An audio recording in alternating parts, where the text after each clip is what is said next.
அங்க மீனாவுக்கு மனசு கேட்கலை. கிறிஷோட அம்மா கிட்ட நான் பேசணும், ப்ளீஸ் போன் பண்ணி கொடுங்கன்னு கெஞ்சி கேக்குறா. ஆனா ரோகிணியோட அம்மாவோ அதெல்லாம் முடியாதுன்னு ஒரே போடா போட்டுட்டாங்க.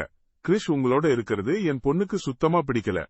உங்களோட சேர்ந்தா இவன் முத்து மாதிரி ரவுடி ஆயிருவான்னு பயப்படுறான்னு ஏதோ தன் பொண்ணு ரொம்ப பெரிய யோக்கியஸ்திங்கிற மாதிரி சொன்னாங்க.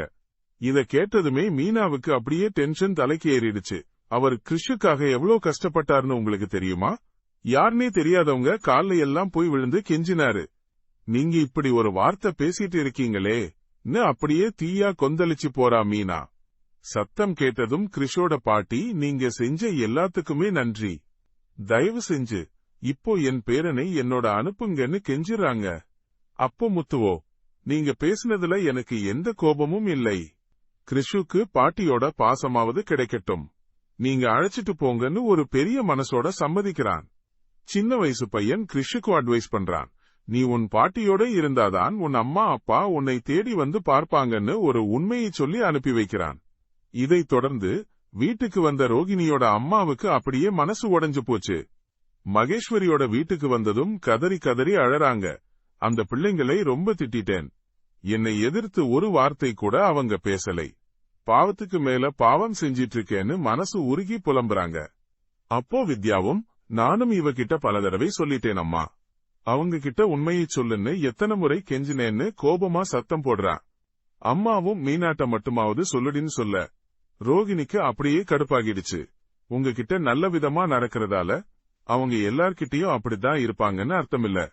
நான் மனோஜ் கிட்ட நடந்ததையெல்லாம் ஒரு நாள் சொல்லுவேன்.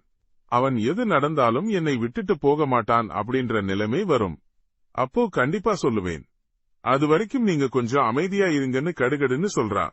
அதோட அம்மாவை மகேஸ்வரி வீட்டிலேயே தங்கிக்கோங்கன்னு சொல்லிடுறா ரோகிணி. இதற்கு அப்புறம் வீட்டுக்கு வந்து சேர்ந்த முத்து நடந்த விஷயங்களை எல்லாம் ரவி, ஸ்ருதி கிட்ட சொல்றான். அப்போ மனோஜ், அவங்க கரெக்டா தானே சொல்லியிருக்காங்க, இவன் ரவுடி தானேன்னு வழக்கம் போல முத்துவை சீண்டி பேசுறான். உடனே மீனா, அவர் ரவுடின்னு நீங்க பார்த்தீங்களா? யார்கிட்ட எப்படி பேசணுமோ அப்படி பேசுவார்னு ஒரே பதிலடி கொடுக்கிறா. அப்போ மனோஜ், இவன் பேச்சை கேட்டு அந்த ராணி பேசுறதை வீடியோ எடுக்கலான்னு பார்த்தா இப்போ அவள் என்னையே வீடியோ எடுத்து மிரட்டுறான்னு புலம்புறான். இதை கேட்டதும் ரவி, முத்து கொடுத்தது நல்ல ஐடியாதான், நீ அதை சொதப்பிட்டு வந்து இவனை குறை சொல்றியான்னு மனோஜ ஒரே போடா போடுறான். இந்த பிரச்சனையிலிருந்து மனோஜ் எப்படி தப்பிக்க போறான்ங்கிறதை நாளைய சிறகடிக்க ஆசை சீரியல் எபிசோட்ல பார்க்கலாம். ட்ரெண்டிங் நண்பன் சேனலை சப்ஸ்கிரைப் பண்ணுங்க. இந்த வீடியோ பிடிச்சிருந்தா லைக் பண்ணுங்க, ஷேர் பண்ணுங்க. அடுத்த வீடியோல பார்ப்போம்.